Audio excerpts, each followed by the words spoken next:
The holidays start here at Baker's with a variety of options to celebrate traditions old and new. You could do a classic herb-roasted turkey or spice it up and make turkey tacos. Serve up a go-to shrimp cocktail or use Simple Truth wild-caught shrimp for your first Cajun risotto. Make creamy mac and cheese or a spinach artichoke fondue from our selection of Murray's cheese. No matter how you shop, Baker's has all the freshest ingredients to embrace all your holiday traditions. Baker's, fresh for everyone.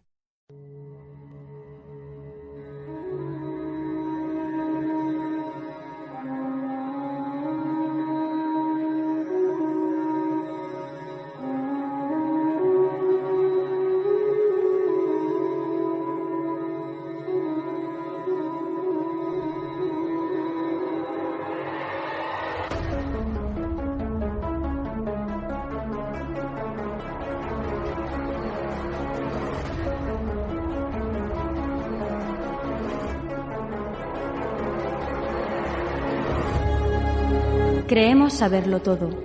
Nos da miedo pensar que solo sabemos algo. Pero lo que nos aterra es la certeza de que en realidad no sabemos nada.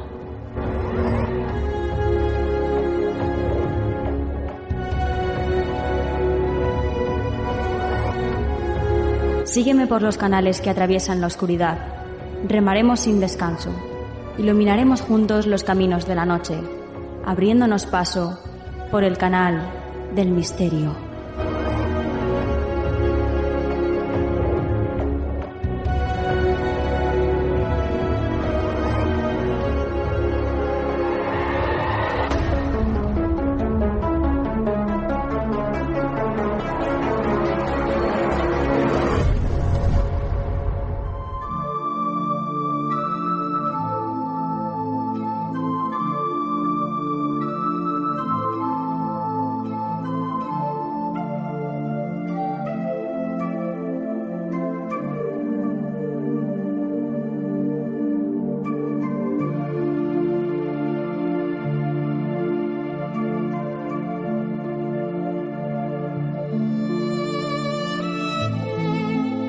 Buenas noches, soy Nuria Mejías y esto es Canal del Misterio. De nuevo, una semana más con todos vosotros. Qué ganitas teníamos de que llegara ya el miércoles a las 7 de la tarde para poder estar juntos, estar en familia. Gracias por permitirnos entrar en vuestras vidas de esta forma tan mágica y por supuesto, gracias por todo el cariño y el apoyo que nos demostráis siempre a través de todas las redes sociales en las que estamos, Facebook, Twitter, Instagram, YouTube o Tumblr. Gracias por seguirnos y por compartir nuestros programas porque eso nos ayuda a tener más visibilidad. Esta semana venimos con un tema interesantísimo. Vamos a hablar con Miguel Pedrero, que es el escritor del libro OVNIs Mensajeros de la Conciencia Global. Un tema apasionante con el que Miguel va a hacernos sumergirnos en ese mundo tan misterioso como es el ufológico. Por supuesto, también van a estar las secciones habituales del programa, la actualidad y el consejo de la semana. Así que dicho todo esto y con ganas ya de empezar a disfrutar, comenzamos.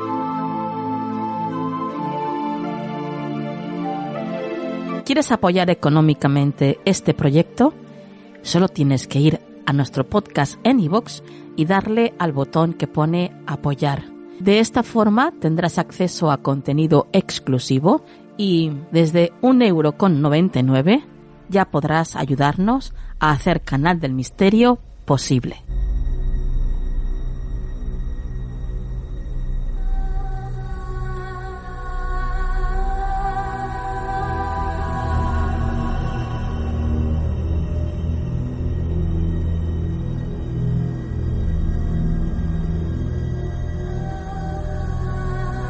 Empezamos el programa de esta noche abriendo las páginas del libro OVNIs Mensajeros de la Conciencia Global, un libro editado por Sidonia y escrito por Miguel Pedrero.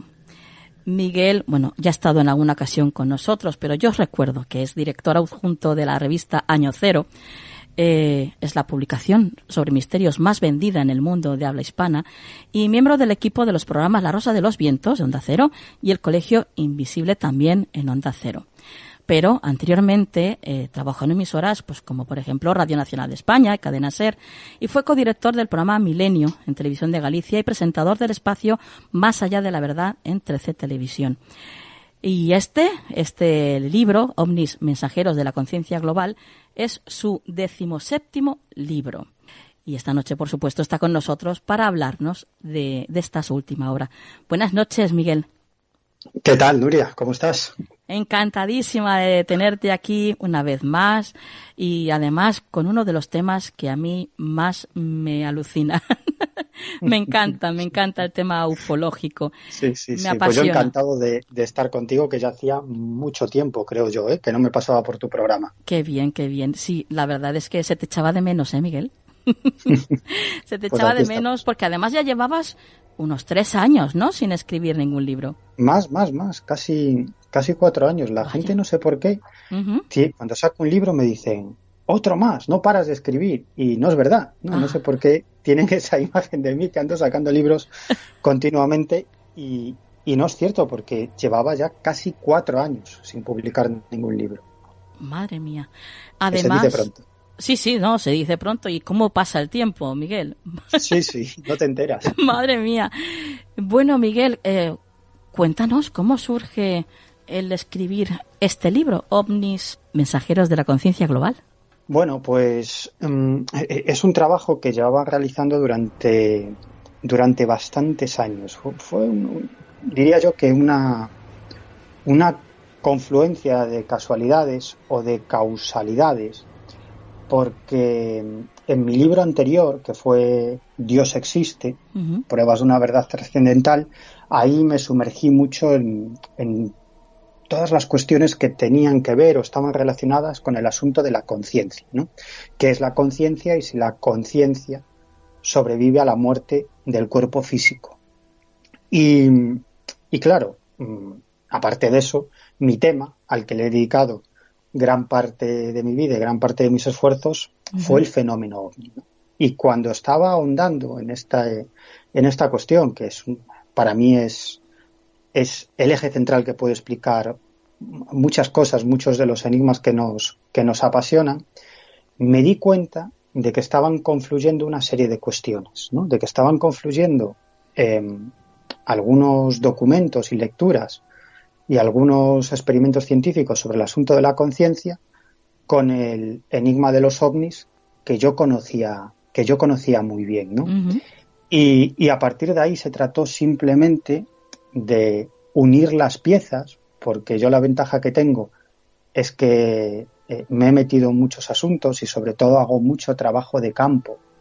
Recopilo muchísimos testimonios sobre todo tipo de fenómenos extraños, sobre todo vinculados con el fenómeno ovni. Sí. Y todo eso yo creo que me dio un bagaje muy, muy, muy importante para llegar a una serie de conclusiones. Y ya te digo, las piezas empezaron a encajar y de pronto me di cuenta de que tenía entre las manos algo importante y que podía tener la explicación, nada más y nada menos, que al origen y finalidad del fenómeno ovni. Ajá.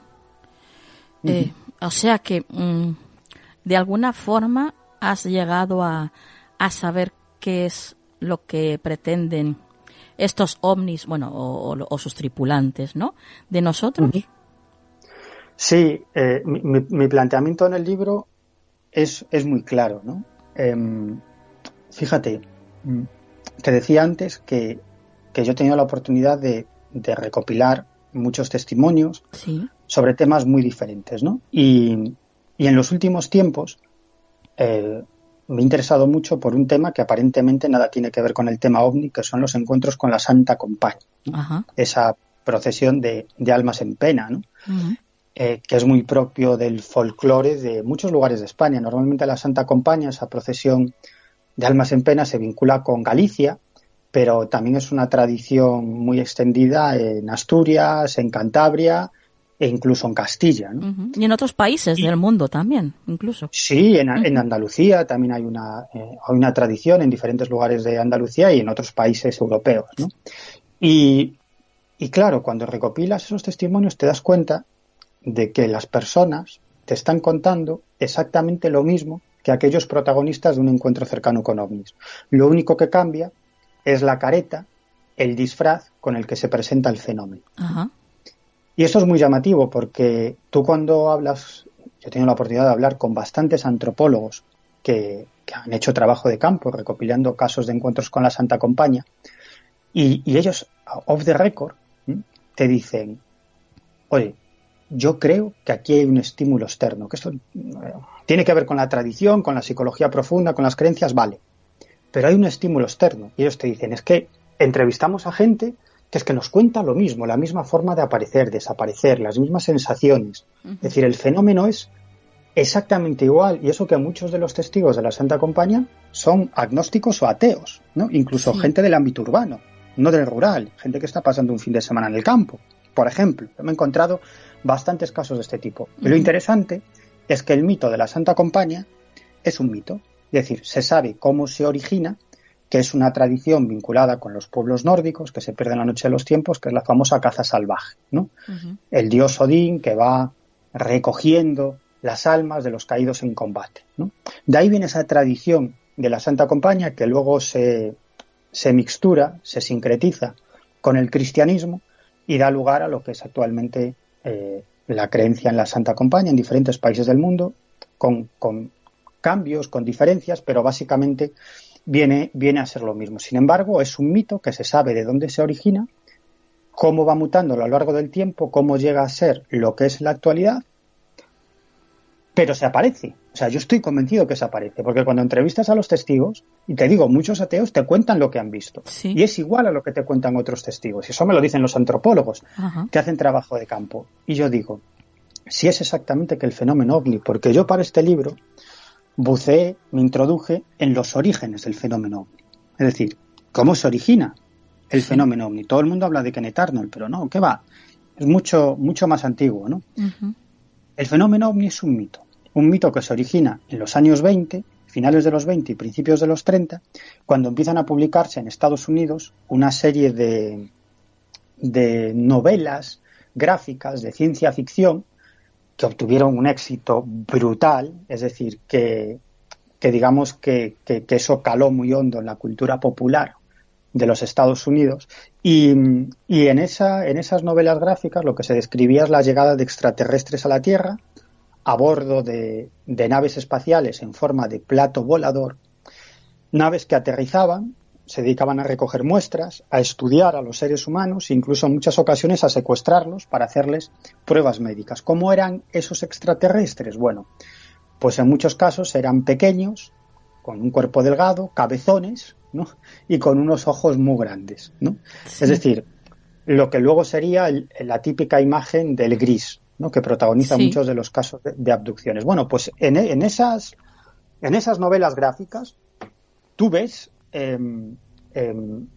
dibujos, ilustraciones de platillos volantes perseguidos por cazas del ejército de los Estados Unidos, aterrizando, secuestrando a gente, persiguiendo a conductores, es decir, lo que luego sería el fenómeno ovni, ¿no? Y esto es muy curioso porque cuando Kenneth Arnold, que es, digamos, el caso de Kenneth Arnold es el pistoletazo de salida de la era moderna de los ovnis, Kenneth Arnold nunca vio platillos volantes.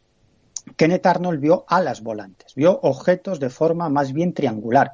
Pero él, cuando aterrizó con su avioneta, dijo a algunas personas que esos objetos se desplazaban como platos voladores. Él quería decir que se desplazaban como frisbees, ¿no? Es decir, que se desplazaban de forma muy señorial, muy elegante, ¿no? Uh-huh.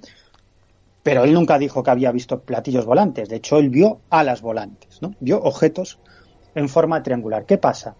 Que entre esas personas a las que les contó la historia estaba un periodista. Y el periodista siguió la mala máxima de los periodistas, la peor máxima, y es que la verdad no te fastidie un buen titular, ¿no? Uh-huh. Entonces, este periodista lo que publicó es que Kenneth Arnold había visto platillos volantes. ¿Por qué?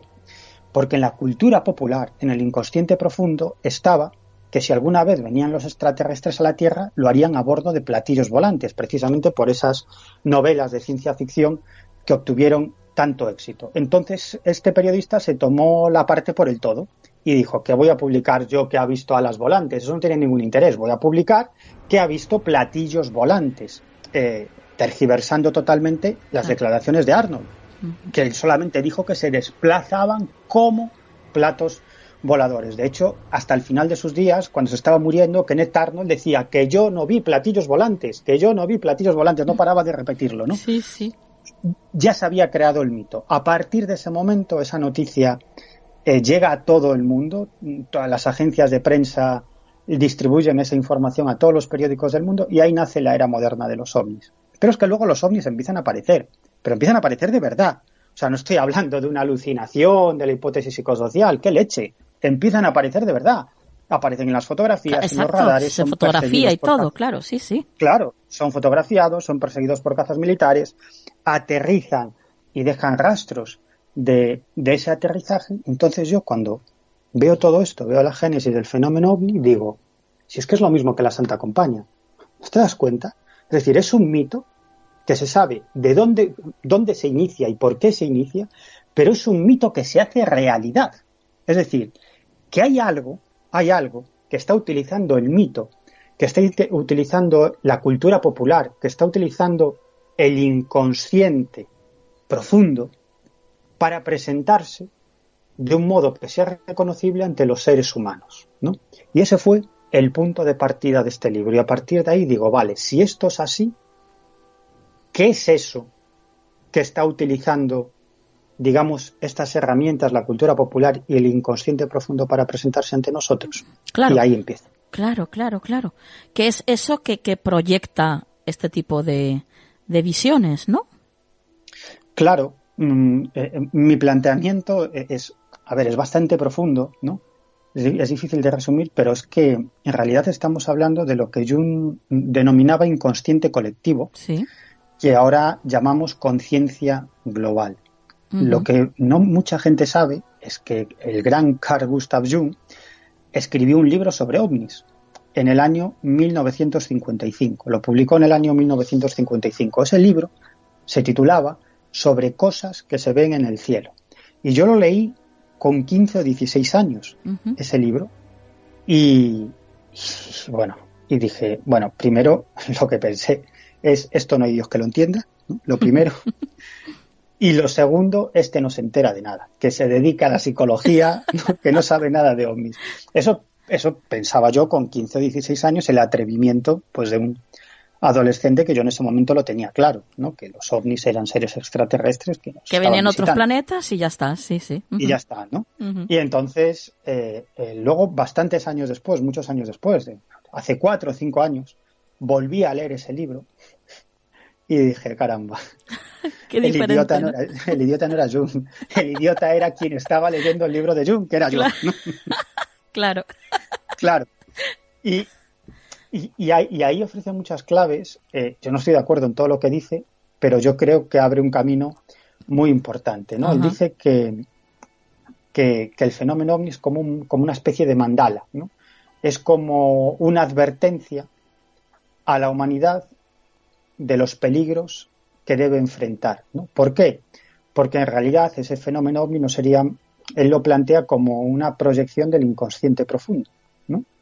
Uh-huh. Claro, en ese momento se sabía mucho menos sobre lo que es hoy la conciencia y la conciencia global, ¿no? Pero aún así tiene un mérito tremendo que hiciera una cosa así en los primeros años del fenómeno ovni, ¿no? Que no había prácticamente información, lo que da cuenta de que, bueno, estamos hablando de un gigante intelectual, ¿no? Uh-huh. Claro.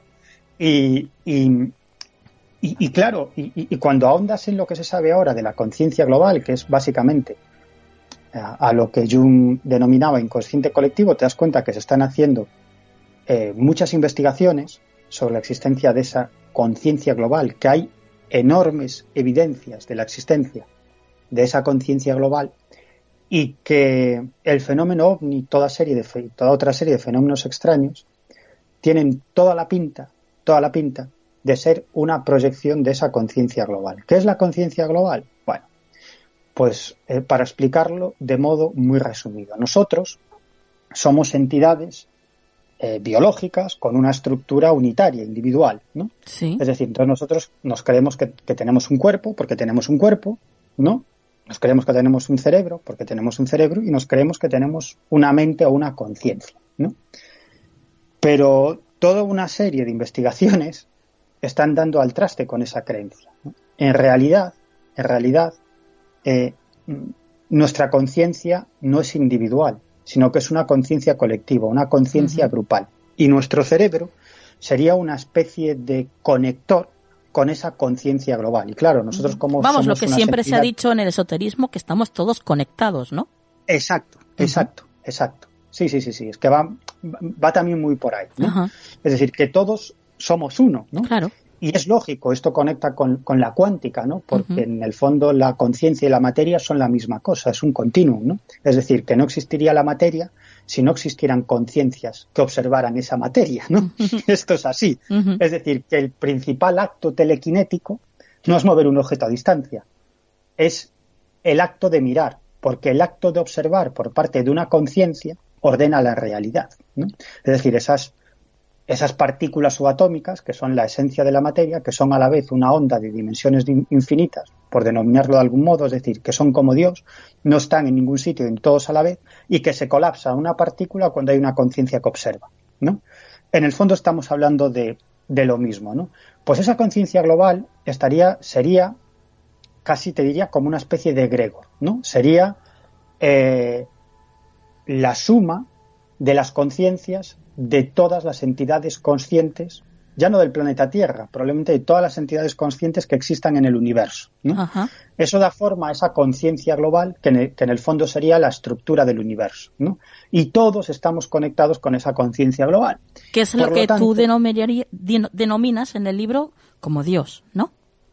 Claro, que algunos, los religiosos, podrían hablar de Dios, pero normalmente cuando hablamos de Dios pensamos en un tipo mayor, anciano, bondadoso, túnica y largas barbas. Y yo estoy hablando de una estructura profunda del universo. Claro. Eso sería, en todo caso, Dios, que no sería algo externo a nosotros, porque en el fondo nosotros formaríamos parte de esa conciencia global o de esa inteligencia cósmica, ¿no? Si queremos denominarlo así, es decir, que no es algo externo a nosotros, que todos seríamos Dios o seríamos dioses, ¿no?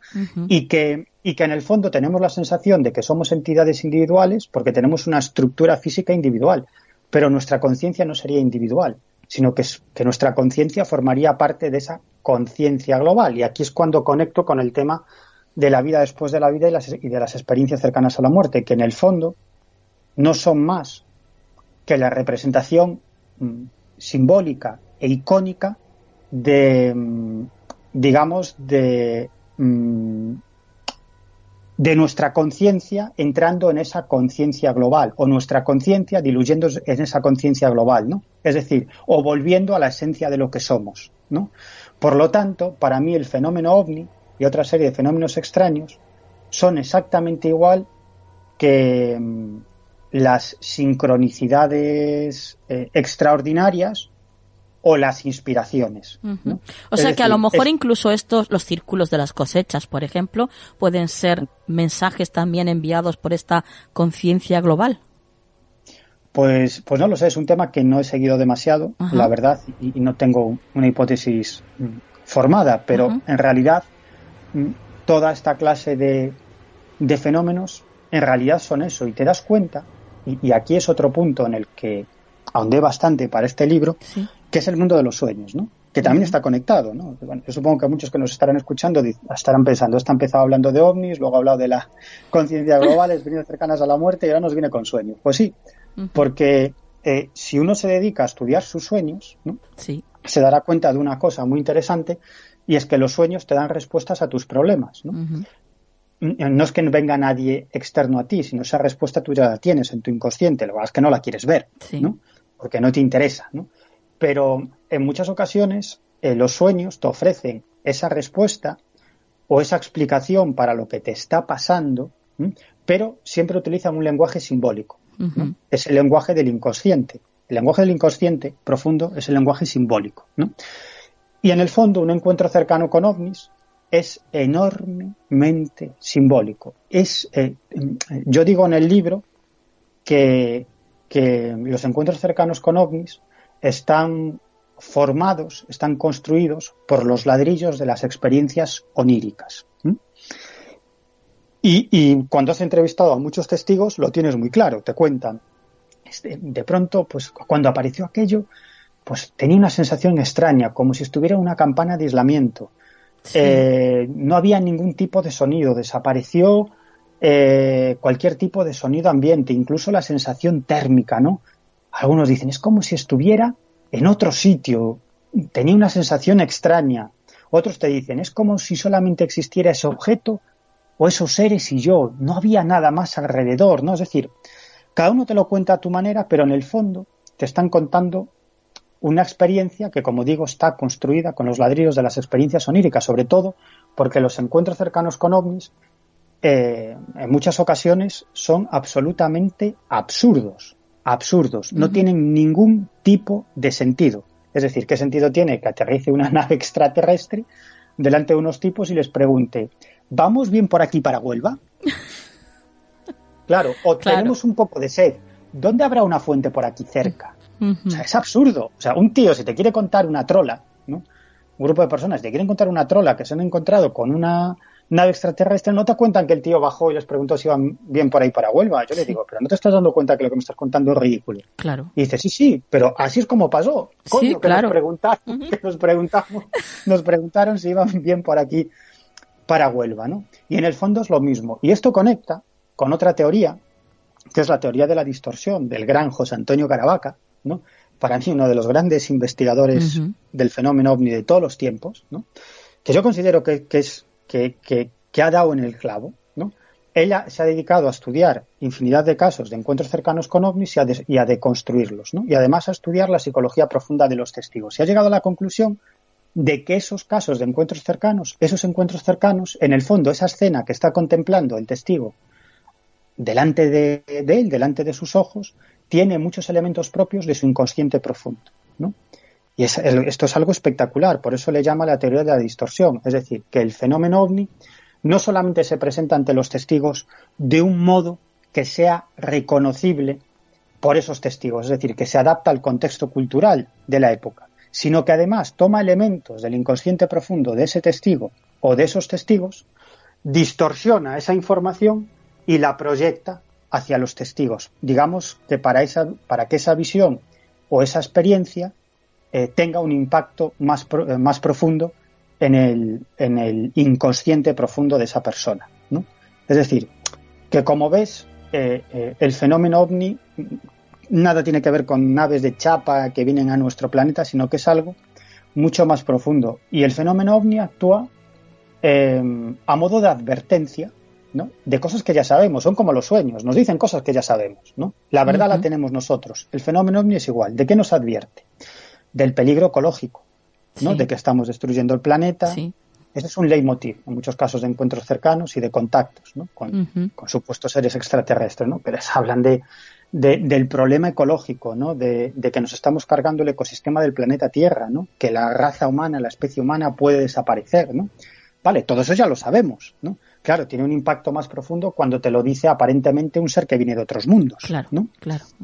En los años 50 y 60 y 70, incluso, ¿qué es de lo que advertían los tripulantes de los ovnis? Del peligro de una guerra termonuclear, que podría aniquilar el planeta entero, una guerra termonuclear entre la extinta Unión Soviética y los Estados Unidos, ¿no? Es decir, que en el fondo nos dicen cosas que ya sabemos, exactamente igual que los sueños.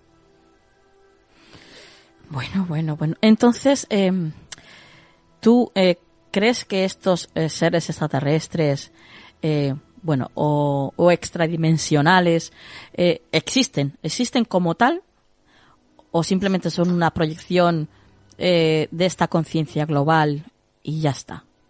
No lo sé. Yo escribí un libro entero que se titulaba El universo no es plano. Sí.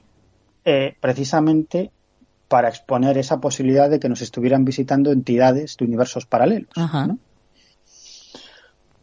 Ahora lo dudo, porque en el fondo lo que está haciendo el fenómeno es simplemente adaptarse otra vez al contexto cultural. Si antes, en los años 50 y 60, decían que venían de Marte o de Júpiter, esos extraterrestres, claro, hoy ya nadie se lo creería, ¿no? Claro. No, vengo de Marte, no colaría, ¿no? Entonces, ya dicen que son viajeros del tiempo, o dicen que son viajeros entre universos paralelos, que son entidades de otros universos paralelos, de otras dimensiones. ¿Por qué?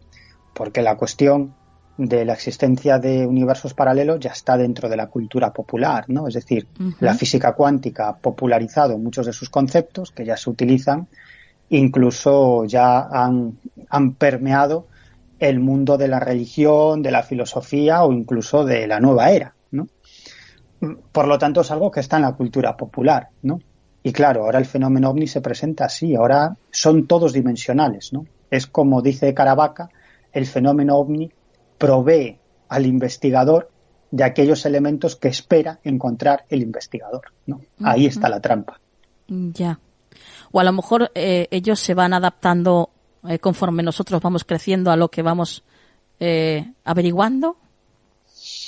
Nada, yo creo que es mucho más profundo que todo. Yo no sé, obviamente yo no puedo decir que nos están visitando ni siquiera seres extraterrestres, ¿no? Que provengan de otro mundo, pero estudiando la génesis del fenómeno ovni, teniendo en cuenta todos los casos de contacto, de encuentros cercanos, casos con implicación militar, todo lo que he investigado y todo lo que he estudiado sobre el asunto de la conciencia, ahí me da que los tiros van por otro lado, ¿no? Y esto, mucha gente lo puede ver como una tesis o una teoría un poco descorazonadora, ¿no?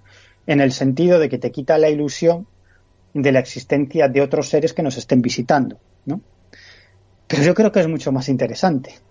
Caramba, estamos partiendo del fenómeno ovni y estamos hablando de la estructura profunda del universo, de la existencia de una inteligencia cósmica o la existencia de una conciencia global, ¿no? Estamos hablando también de que somos inmortales, de que somos entidades inmortales, ¿no?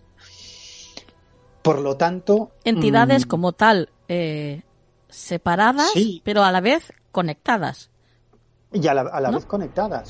Y si nuestra conciencia no es un producto del cerebro, como yo defiendo, eso implica que cuando el cerebro deje de funcionar, la conciencia no desaparece. Es decir, que de algún modo sigue existiendo. Yo no sé si manteniendo ciertos rasgos propios de la personalidad, ¿no? O bien confluyendo en esa conciencia global como una gota de agua que cae en el océano Atlántico. No lo sé, no puedo saber cómo son las cosas en el otro lado, ¿no? Claro. Pero la implicación de esta teoría, que además es una teoría que defienden científicos y filósofos de primer nivel, que se ha dado en llamar panpsiquismo, ¿no?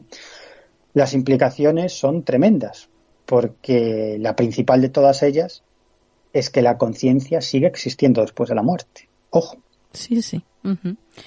Oye, Miguel, y en el libro también hablas de esa manipulación del espacio-tiempo que a veces también está relacionada con la aparición de estos ovnis o seres extraterrestres. ¿Qué tiene que ver? Bueno, pues es que es muy común en los casos de encuentros cercanos con ovnis que los protagonistas, los testigos, sufran anomalías espaciales o temporales. Es decir, yo estoy harto de recoger casos de encuentros cercanos en los que los testigos tienen un tiempo perdido, ¿no? Sí, sí. Lo que los investigadores de abducciones de los años 80 y 90 llamaban missing time, ¿no? Tiempo perdido. Sí. Pues exactamente eso, incluso, y en otros casos hay anomalías espaciales, es decir, que de pronto ven el fenómeno en un lugar y cuando desaparece el fenómeno están en otro lugar, ¿no? O incluso anomalías temporales no hacia adelante, sino hacia atrás. ¿Esto también lo haría esa conciencia global? Sí. Es decir, estaríamos hablando de la confluencia de otra realidad en nuestra realidad, digamos, ¿no? O la confluencia de algo en nuestra conciencia, ¿no? Porque claro, es que nosotros tenemos la idea de que el tiempo es lineal, ¿no? que para nosotros el tiempo es lineal, pero no es cierto. Esto se sabe desde principios del siglo XX con la teoría de la relatividad de un señor que se llamaba Albert Einstein, ¿no? Sí. Una teoría que luego ha sido demostrada con relojes atómicos un montón de veces, ¿no? Es decir, no es una teoría, ¿no? Sino que es una certeza, ¿no? Es decir, que el tiempo que nosotros creemos que es lineal depende de una serie de factores, por ejemplo, de la gravedad, ¿no? Dependiendo de la fuerza gravitatoria, el tiempo va más rápido o más despacio, ¿no? O incluso dependiendo de la velocidad, ¿no? Si ahora que tú y yo estamos hablando y estamos sentados, ¿no? Imagínate que yo ahora, a la vez que hablo contigo, empiezo a correr por mi salón, ¿no? Uh-huh. Primero probablemente no me entenderías lo que te estoy diciendo, claro. pero en segundo lugar, para mí el tiempo discurre más despacio que para ti, porque yo me estoy moviendo. Claro que es una diferencia imperceptible, estamos hablando de una 1000.000.000ésima de segundo, probablemente, pero si en vez de moverme a 3 o 4 kilómetros por hora me pudiera mover casi a la velocidad de la luz, a 300.000 kilómetros por hora, pues 7 minutos para ti serían 1 minuto para mí. Uh-huh. Es decir, que el tiempo varía con la velocidad, varía con la gravedad y varía dependiendo de otra serie de circunstancias, ¿no? Por lo tanto, es que nada es lo que parece. Nada claro, es lo que parece. Tal y como lo comentas, Miguel, y comentando el titular de uno de tus capítulos del libro, todo lo que tú nos comentas parece pues una obra de teatro a escala planetaria, ¿no? Sí, eso es lo que planteo básicamente. Yo creo que ese es el verdadero interés del fenómeno OVNI y de otra serie de fenómenos extraños, que es el enorme impacto que genera en la conciencia de los testigos. Sí. Yo, tengo la suerte, claro, he dedicado gran parte de mi vida a perseguir ovnis, ¿no? Uh-huh. Y eso ha hecho que tuviera la oportunidad de entrevistar a muchos testigos de encuentros cercanos con ovnis, ¿no? Sí. Y claro, es lógico que muchos de mis mejores amigos pues sean gente a la que he conocido entrevistándolos porque han sido testigos de ovnis, ¿no? Uh-huh. Y muchos de esos testigos pues acaban convirtiéndose en amigos con los que tienes una relación de amistad, que conoces a sus familias, que te vas a comer a sus casas, que pasas los sábados con ellos, que te vas a tomar copas, ¿no? Sí. Entonces, eso me da pie a ver el enorme cambio que se produce en esas personas después de esa experiencia. Se produce siempre una apertura mental, ¿no? Ajá. Es decir, que de pronto alguien que tiene una vida ordenada, que no piensa en cosas extrañas y se encuentra con algo así, lo primero que piensa es, caray, esto es real. Si esto es real, el mundo no es como yo creo que es, o no es como me lo han contado. Entonces empiezan a intentar informarse, a leer sobre historia, sobre ciencia, preguntan, se ven vídeos de YouTube. Hay como una especie de despertar, respuestas, ¿no? Entre comillas. Exacto. Uh-huh. Sí, sin comillas. Es un despertar de conciencia, uh-huh. Exacto, ¿no? Y claro, pero no solamente cambian ellos, sino también cambian las personas que tienen a su alrededor, claro. ¿no? Porque influyen en esas personas, uh-huh. En su familia, en sus amigos, en sus compañeros de trabajo, ¿no? Ese es el impacto profundo del fenómeno OVNI. Y si luego en alguna ocasión llega un pardillo como yo, como el que está hablando, entrevista a alguna de esas personas y publica un artículo o habla en un programa de radio como el tuyo sobre uno de esos casos, pues digamos que esa influencia del fenómeno se amplifica, claro. Porque ya estás llegando a más gente que el círculo interno de ese testigo, ¿no? Claro, digamos son que como las ondas en un estanque, ¿no?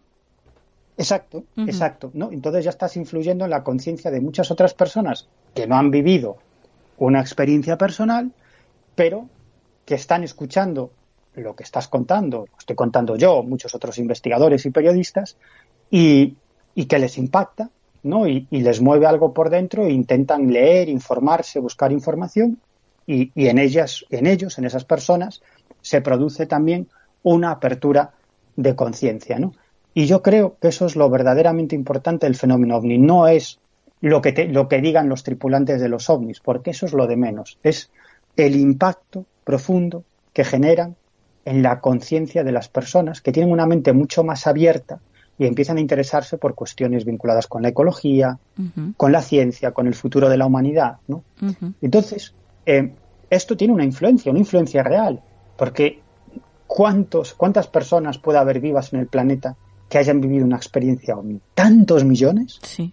Tantos millones que no nos podemos ni imaginar. Es decir, esa confluencia con la conciencia global, o esa interacción de la conciencia global con las conciencias de muchas personas en nuestro planeta, está generando un cambio de conciencia brutal, que no podemos conocer ni medir y que se escapa de los gobiernos, de los ejércitos o de los servicios de inteligencia, ¿no? Es decir, por eso digo que es una obra de teatro a escala planetaria, porque es absolutamente genial. Claro. Bueno, qué interesante, Miguel. Madre mía, me encanta este tema, tal y como lo has enfocado. Y decir que esto simplemente es nada, algo muy breve de todo lo que cuentas en este maravilloso libro que has escrito, OVNIs, Mensajeros de la Conciencia Global, editado por Sidonia, por supuesto, y que todo el mundo tiene que tener en su biblioteca del misterio, por supuesto. Y como tú bien dices en el libro, Miguel, pues es la respuesta definitiva sobre el origen del fenómeno OVNI y otras anomalías y su vinculación con la existencia de vida después de la vida. Tremendo, ahí es nada. Miguel. Bueno, es un gran atrevimiento por mi parte, también te lo digo, pero no quiero tener la verdad absoluta, pero creo que hago un planteamiento que creo que es interesante y que puede ser una puerta para futuras investigaciones. Nosotros te permitimos esa licencia y todas las que quieras, o sea que encantadísimos de escucharte siempre, Miguel. Lo dejamos aquí. ¿Quieres dar alguna vía de contacto por si alguien... Bueno, pues tú mismo. Sí, claro, esto lo hago siempre, ya sabes, en todos los programas en los que participo. Nada, que eso, que me encantaría recibir por parte de los oyentes comentarios o incluso que me cuenten sus propias experiencias vinculadas con el fenómeno OVNI o con otra serie de fenómenos extraños, ¿no? Que yo estaré encantado de ponerme en contacto con ellos, escuchar su relato y en la medida de mis posibilidades, ¿no? Pues ofrecer una respuesta, ¿no? En la medida de mis posibilidades. Bueno, pues pueden contactar conmigo a través de mi correo electrónico, que es miguelpedrerog@gmail.com, miguelpedrerog@gmail.com, o a través de Facebook me pueden escribir un mensaje que yo los veo, y mi Facebook es muy sencillo de localizar, es Miguel Pedrero Gómez. Ahí estoy. Perfecto. Bueno, pues Miguel, ya te digo que te esperamos aquí cada vez que tú quieras, ya sabes que esta es tu casa. Y bueno, que pases buena noche, que la finalices bien. Pues igualmente, y hasta la próxima, y que no pase tanto tiempo. Eso sobre todo, Miguel. Un abrazo. Un beso, Nuria.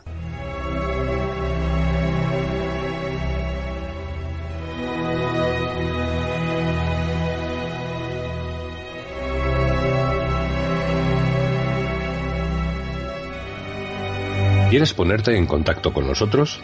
Nuestro email, turincondelmisterio@gmail.com.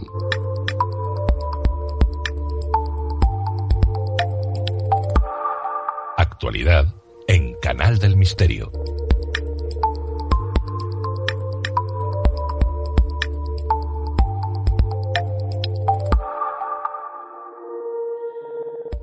Llegamos a la actualidad y ya está con nosotros María Toro. Buenas noches, María. Buenas noches, Nuria.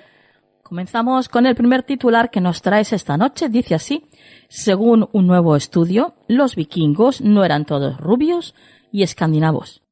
Sí, Nuria, al menos eso parece.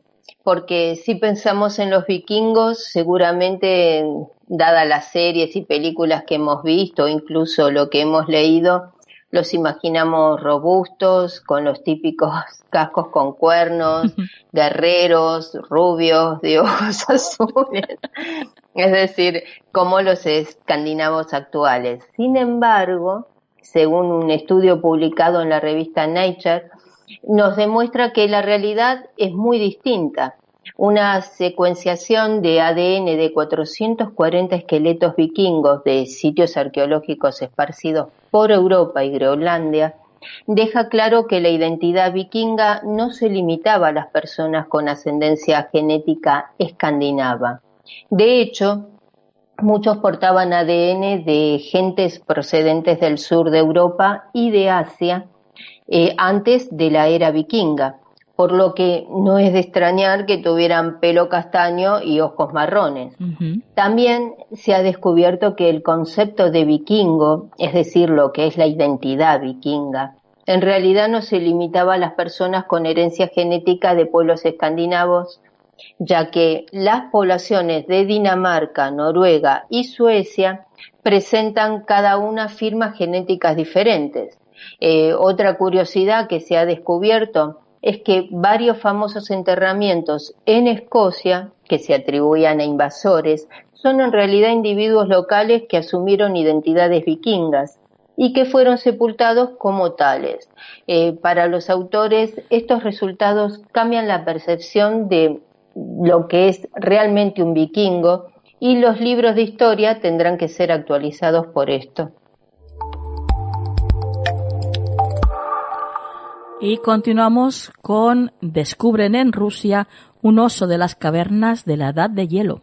Sí, Nuria, fue descubierto por unos pastores de renos en el Ártico y ellos luego transfirieron el derecho a investigarlo a la NEFU, que está a la vanguardia de la investigación sobre mamuts lanudos extintos y rinocerontes. Se trata de unos restos perfectamente conservados de un oso de las cavernas de la Edad de Hielo.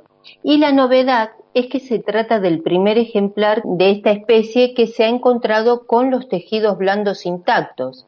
Es decir, antes de este descubrimiento solo se había logrado desenterrar huesos de osos de las cavernas, pero este espécimen tiene intacta hasta la nariz, está completamente conservado, con todos los órganos internos en su lugar.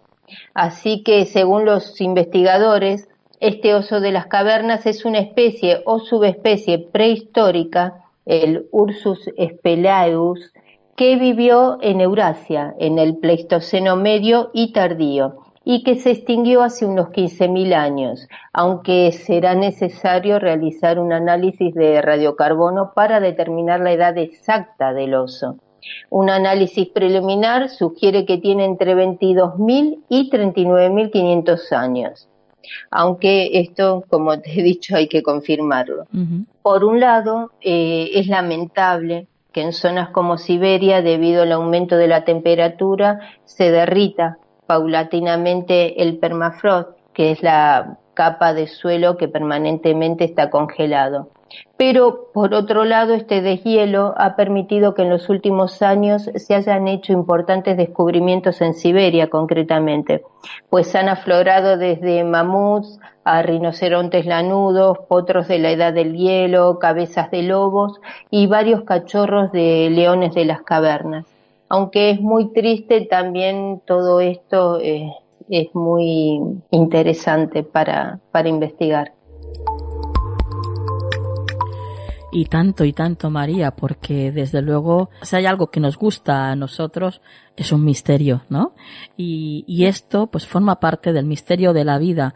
Y qué grande que es el descubrir estas cosas, ¿no? Poquito a poco. Todo lo que nos queda todavía por delante, por descubrir. María. Sí.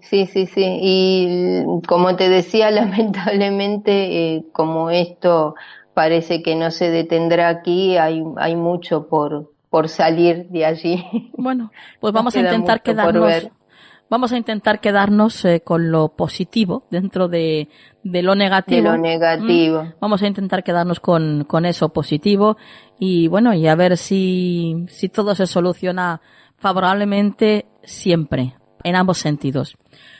María, tus vías de contacto. Sí, os dejo mi Twitter, que es @mariatorodiana. Compañera, hasta la próxima. Hasta la próxima, Nuria. ¿Quieres apoyar económicamente este proyecto? Solo tienes que ir a nuestro podcast en iVoox y darle al botón que pone apoyar. De esta forma tendrás acceso a contenido exclusivo y desde 1,99 € ya podrás ayudarnos a hacer Canal del Misterio posible.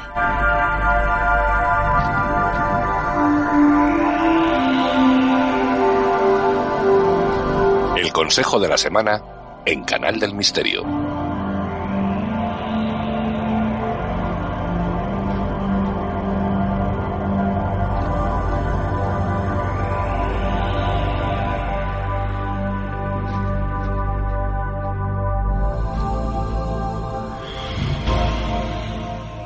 Bueno, pues nos queda ya muy poquito para terminar el programa de esta noche y antes, por supuesto, teníamos que pasarnos por aquí, por el consejo de la semana. Y, por supuesto, ya estamos en la maravillosa compañía de Juan Perdomo. Buenas noches, Juan. Muy buenas noches, Nuria, y sí, por favor, déjame hacer mi trabajo. No eches el cierre todavía, por fin. No se me ocurría a mí eso jamás.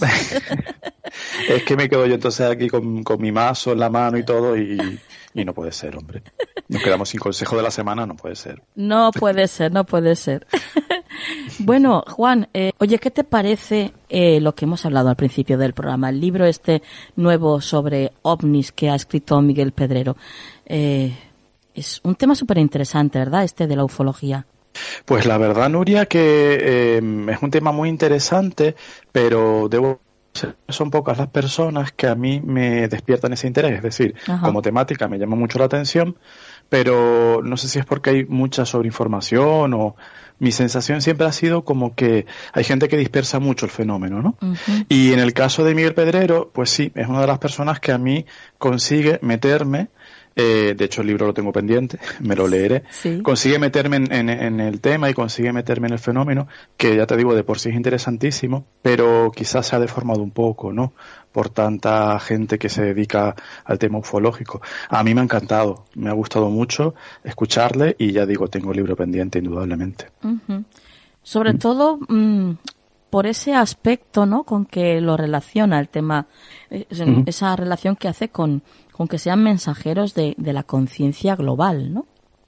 Claro, que a fin de cuentas es lo verdaderamente interesante y emotivo del tema, ¿no? Que no son simples seres que están ahí. Exacto, o que no son los típicos marcianitos verdes que vienen de un planeta fuera del sistema solar, a lo mejor, ¿no? Sino que hay mucho detrás de todo eso, mucho más. Claro que sí, Nuria, son hermanos cósmicos, en verdad, y son seres que, bueno, han nacido, yo entiendo que de la misma conciencia que hemos nacido nosotros, ¿no? Del mismo poder, de la misma fuente, llamémosle como querramos. Entonces, ese enfoque muy humanístico, además, para mí es muy válido, muy espiritual y muy válido, porque nos acerca a ellos, nos lo presenta, ya digo, como seres hermanos con otro aspecto o sin aspecto, no lo sé, ¿no? Que sí.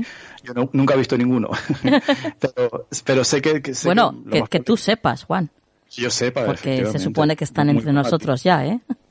Sí, cierto, pero de lo que yo haya sido consciente, no. Sí. Entonces ya digo, pues seguramente muchos de ellos tendrán un aspecto totalmente distinto al nuestro, pero es que eso no los hace menos válidos o menos, entre comillas, humanos, ¿no? ¿Cierto? Bueno, Juan, vamos a lo nuestro, que para eso es para lo que estás aquí, que nosotros dos nos enrollamos y ya no nos para nadie, ¿eh? No hará falta otra hora. Es verdad, como lo tenemos así. Bueno, pues vamos a por el consejo de esta semana, que va a ser a través de tu tarot. Sí, el tarot de Marsella, que como te decía fuera de micros, para mí es el tarot, con mayúsculas. Sí. Muchos, pero este es mi súper preferido, así que vamos a ello.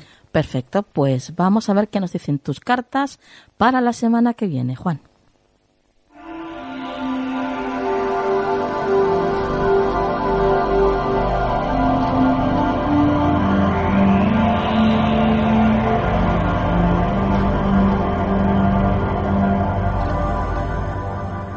Somos todo oídos, Juan.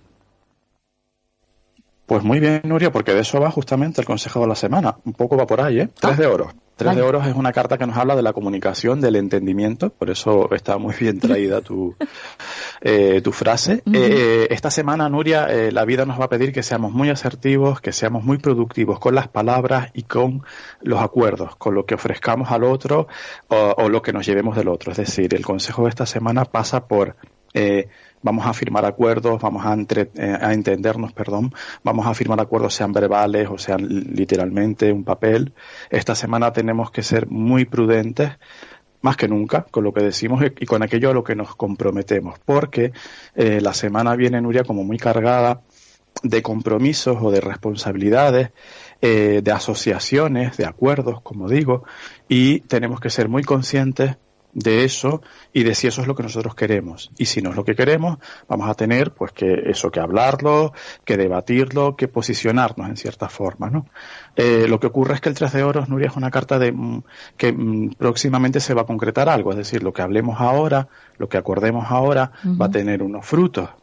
Con lo cual asegurémonos de que eso que estamos sembrando es lo que nosotros queremos. No es una semana para quedarnos callados, Nuria, lo cual me encanta. Sí, sí. Es una semana para hablar y para posicionarnos. Y esto aplica también a las relaciones personales, por supuesto, pero tiene mucho que ver, sobre todo, con aquello que tenga que ver un poco con lo oficial o con lo legal, con lo laboral, ¿vale? Sí. Esta semana probablemente muchas personas reciban ofertas de empleo o firmen, de hecho, contratos de empleo, que seamos muy prudentes con aquello que firmamos y con aquello, como digo, con lo que nos comprometemos. Porque luego el fruto puede que no sea lo que nosotros buscamos. Hay que ser muy, como digo, asertivos y mirar mucho la letra pequeña. Perfecto, importantísimo. Perfecto. Bueno. Qué buen consejo. Qué buen consejo, Juan. Bueno, pues lo dejamos aquí. Tus vías de contacto. Claro que sí, Nuria. farotarot@gmail.com, 691-402-203, nuestro teléfono, y en las redes sociales y Skype, y Juan Perdomo. Compañero, hasta la próxima semana. Hasta la próxima semana, Nuria. ¿Quieres ponerte en contacto con nosotros? Nuestro email, turincondelmisterio@gmail.com.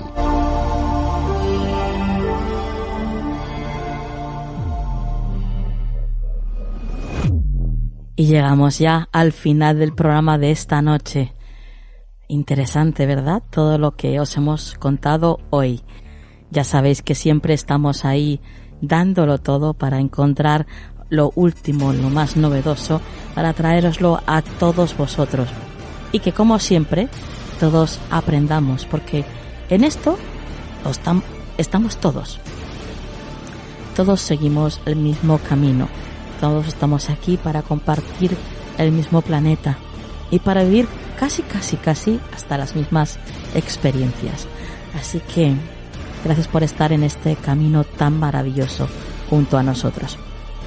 Y ahora os voy a dejar con la frase de la semana, que además hoy es muy corta, pero muy rotunda. Ya veréis. Comprenderlo todo es perdonarlo todo. Que la luz esté en vuestras vidas. Hasta la semana que viene.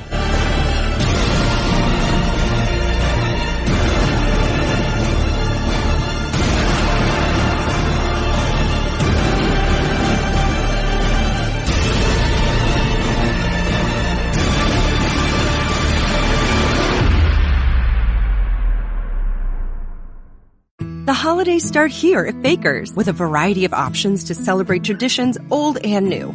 Whether you're making a traditional roasted turkey or spicy turkey tacos, your go-to shrimp cocktail, or your first Cajun risotto, Baker's has all the freshest ingredients to embrace your traditions. Baker's, fresh for everyone. We've locked in low prices to help you save big store-wide. Look for the locked in low prices tags and enjoy extra savings throughout the store. Baker's, fresh for everyone.